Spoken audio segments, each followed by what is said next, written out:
Hola Iglesia, espero que se encuentren muy bien. Mi nombre es Tatiana Gutiérrez y estoy muy feliz de poder estar con ustedes nuevamente estudiando la palabra de Dios. Hoy estaremos estudiando el capítulo 1, desde el versículo 1 hasta el versículo número 17 del Evangelio de Mateo. Continuaremos con nuestro estudio y de verdad que los invito a que se continúen conectando con estos espacios porque sé que va a ser maravilloso para todos ustedes y aprender todo lo que tiene la palabra y todo lo que la palabra quiere exponernos y todos los secretos profundos que tiene es realmente maravilloso. Así que no se desconecten. Quiero que antes oremos y le demos gracias a Dios por su fidelidad. Y hoy quiero que sobre todo agradezcamos y que la palabra del Señor se nos pueda hacer revelada para que nosotros podamos recordar que Jesús es el Rey. Gracias Señor por tu palabra, gracias por tu fidelidad. Gracias Señor porque tú permaneces fiel siempre para con nosotros y muestra de eso es tu palabra, porque tú quieres recordarnos quién eres tú. Tú quieres recordarnos que tú has permanecido en cada generación y en todo momento. Tú quieres recordarnos que tú permanecerás fiel en nuestras generaciones también. Gracias Señor porque el día de hoy recordaremos que Jesús es nuestro Rey y así decidimos entronarlo en nuestro corazón. Amén. Bueno, el día de hoy entonces iniciaremos con la genealogía de Mateo que está en el primer capítulo y es muy curioso porque la genealogía a veces suena muy aburridora. Uno es como, ay no, tantos nombres, que el padre de no sé quiéncito, que el padre de no sé quiéncito, pero que es toda esa gente, pero qué aburrido y a veces hasta nos saltamos esa parte de la Biblia porque creemos que de ahí no vamos a encontrar mucho más que nombres, pero realmente Dios pone todo con un propósito y específicamente la genealogía de Mateo está allí escrita porque quiere mostrar que el linaje de Jesús es el correcto, que él viene del linaje de David y del linaje de Abraham. Lo segundo que quiero mencionar antes de leer los versículos de hoy es que la genealogía anteriormente era muy importante por dos cosas. Primero, porque daba como un control político, o sea, un control de gobierno, donde sabíamos, y este por quién es que es famoso, o sea, este de dónde viene, usted viene de qué familia, más o menos así, de los Jaramillo, bueno, bienvenido, ya sabemos que usted es de los Jaramillo. Más o menos era así, que se manejaba un control de gobierno y por eso era tan importante saber, o sea, a qué linaje pertenecía. Y lo segundo, porque a través del linaje se daba como un derecho legítimo a ciertos deberes o a pertenecer a algo o a tener el derecho a ciertas cosas. Entonces por eso era tan importante la genealogía en tiempos anteriores. Vamos entonces a leer estos versículos que yo le pido al Señor que me ayude para que pueda pronunciar cada nombre de forma correcta. Si no es así, familia, yo les pido que tengan misericordia conmigo y que podamos continuar y que ustedes también estén leyendo la palabra para que pues no se enreden conmigo. ¿Listo? Bueno, dice así. El siguiente es un registro de los antepasados de Jesús el Mesías, descendiente de David y de Abraham. Abraham fue el padre de Isaac. Isaac fue el padre de Jacob. Jacob fue el padre de Judá y de sus hermanos. Judá fue el padre de Fares y de Sera. La madre fue Tamar. Fares fue el padre de Esrón. Esrón fue el padre de Ram. Ram fue el padre de Aminadab. Aminadab fue el padre de Nazón. Nazón fue el padre de Salmón. Salmón fue el padre de Boz, su madre fue Rahab. Boz fue el padre de Obed, su madre fue Ruth. Obed fue el padre de Isaí. Isaí fue el padre del rey David. David fue el padre de Salomón, su madre fue Betsabé, la viuda de Urías. Salomón fue el padre de Roboam. Roboam fue el padre de Abías. Abías fue el padre de Asá. Asá fue el padre de Josafat. Josafat fue el padre de Joram. Joram fue el padre de Usías.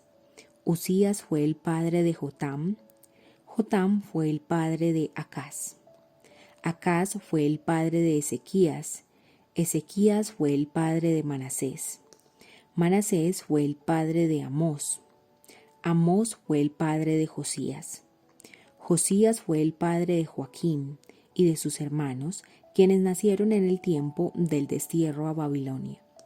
Luego del destierro a Babilonia, Joaquín fue el padre de Salatiel, Salatiel fue el padre de Zorobabel, Zorobabel fue el padre de Abiud, Abiud fue el padre de Eliakim, Eliakim fue el padre de Azor, Azor fue el padre de Sadoc, Sadoc fue el padre de Akim, Akim fue el padre de Eliud, Eliud fue el padre de Eleazar, Eleazar fue el padre de Matán, Matán fue el padre de Jacob, Jacob fue el padre de José, esposo de María.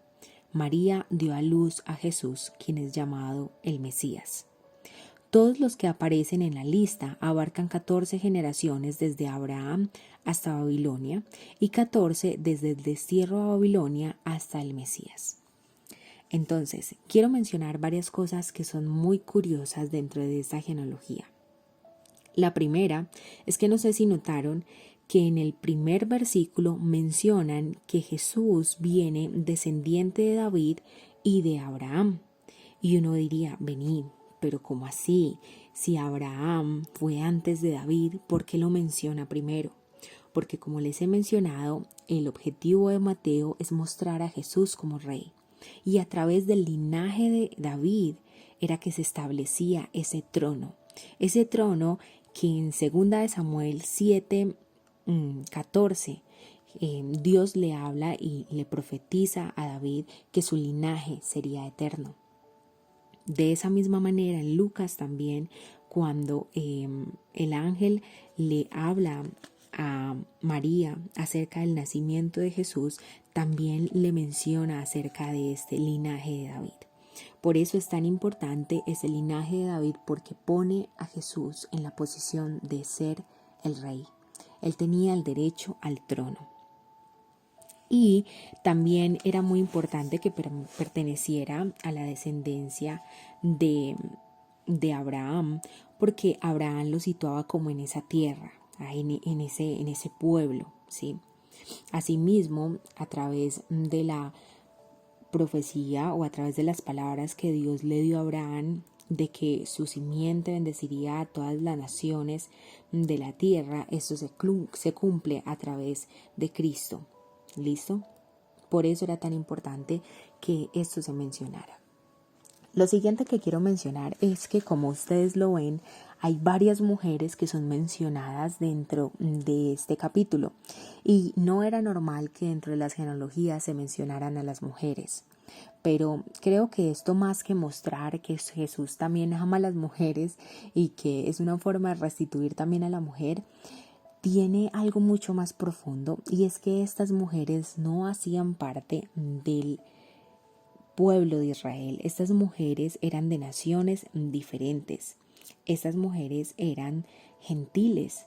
Y es muy curioso porque muchas de ellas, por ejemplo, Ruth fue una mujer que, si bien no menciona, no se ve en ese libro a Dios así como ay Jehová y súper mencionado, pero en cada cosa que pasaba en ella mostraba la mano de Dios. Como podemos ver, por ejemplo, la vida de Rahab, a mí siempre me ha impactado mucho esa historia, y es que a través de la fe fue que Rahab pudo acceder a ser parte de la descendencia de Jesús. Y Rahab menciona la palabra que venía como tenía una reputación dudosa, ¿cierto?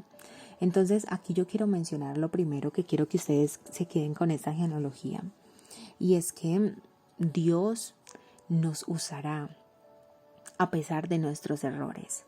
A pesar de que te equivocas, a pesar de que no eres perfecto, a pesar de que juzgas, a pesar de que quizá no estás haciendo todo lo que Dios te está diciendo, tú eres importante para Dios, y a través de la fe te podrás mantener en el propósito que Dios tiene para ti. Una vez escuché una frase que decía: para que tú puedas conocer la fe, tienes que caer en la profundidad de la gracia. Y yo creo que la gracia fue lo que pudo recibir todas estas personas que con el tiempo hacen parte pues de la genealogía de Jesús y que con el tiempo se equivocaron. David, por ejemplo, fue una persona que pecó, que hizo mal, pero aún así Dios lo veía y decía que él tenía su corazón como el corazón de él. Y eso es muy impactante, porque a través del Señor, de eso, el Señor nos muestra que Dios tiene gracia para con nosotros. Y que a mí me parece muy curioso, como lo que les mencionaba anteriormente, para que tú puedas permanecer en la fe, tú tienes que primero caer en la profundidad de la gracia. Tú tienes que conocer la gracia, tú tienes que acercarte a Dios con humildad para poder creer que Él todo lo puede, que Él te redime, que Él te abraza a pesar de que te equivocas, que Él es tu Padre, que Él cuida de ti. Lo segundo que quiero que ustedes tengan en mente es que Jesús cumple la promesa en sus generaciones. A veces nosotros nos desechamos antes de que Dios lo haga. De hecho, Dios nunca desecha a sus hijos. Lo podemos ver claramente con David. O sea, David se equivocó, pero Dios no lo rechazó. Dios no lo desechó, sino que Él lo restituyó. Y claramente tuvo ciertas consecuencias, sí, pero no lo desechó. Asimismo, Dios no nos desecha, a pesar de quienes seamos. Dios no nos desecha, sino que Dios hace de nosotros, a través del Espíritu Santo, una obra impresionante a fin de cumplir su promesa a través de sus generaciones.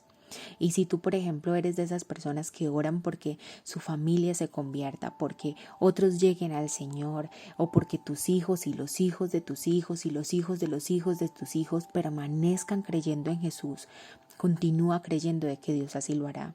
Y cuando tú te equivoques, permítete recibir la gracia de Dios y permítete creer confiadamente, con fe, y permanecer en esa esperanza de que Dios cumple su promesa en sus generaciones, a pesar de que se equivoquen. ¿Por qué? Porque Él es fiel y porque Él permanece fiel, porque Él trae una buena noticia. Algo también que es muy curioso, y es que muchos de ustedes dirán, venga, pero ¿cómo así? Pero es que José no fue el padre de Jesús, pero al final de el último versículo que estuvimos mirando, pero es que ¿cómo así? Es que José no es el padre de Jesús, entonces como si era parte era legítimo. Ante la sociedad, Jesús era el hijo de José y hacía parte de ese linaje, pero María también era parte del linaje de David, entonces a través de ellos dos se cumplía esa promesa del linaje de David, para que les quede eso claro, ¿no? Que eso es súper importante. Como último, quiero recordarles y decírselos por quinta vez, yo creo, en este audio, que Jesús es el Rey. Jesús es el Rey. Él tenía el derecho a su trono. Y hoy yo quiero que ustedes puedan entronarlo en sus corazones. Que puedan decir, Jesús, tú eres mi Rey, tú eres mi Señor. Cuando nosotros reconocemos que alguien es nuestro Señor, nosotros estamos dispuestos delante de Él para hacer todo lo que Él desea. Porque porque es quien gobierna todo acerca de nosotros y nuestra vida. Así que hoy yo deseo que ustedes de verdad puedan entrenar a Jesús en su corazón y que recuerden todo lo que les he dicho. Él cumple su promesa en sus generaciones, Él no nos desecha y tú eres importante para el reino de Dios. Y la gracia te sostendrá para que tu fe permanezca, para que creas siempre que Él es tu Rey. Y no solo tu Rey, sino también el Rey que vino a salvar al mundo. Así que bueno, familia, eso era lo que quería compartir con ustedes el día de hoy. Que el Señor los bendiga y que de verdad cada palabra haya quedado en sus corazones. Que estén muy bien.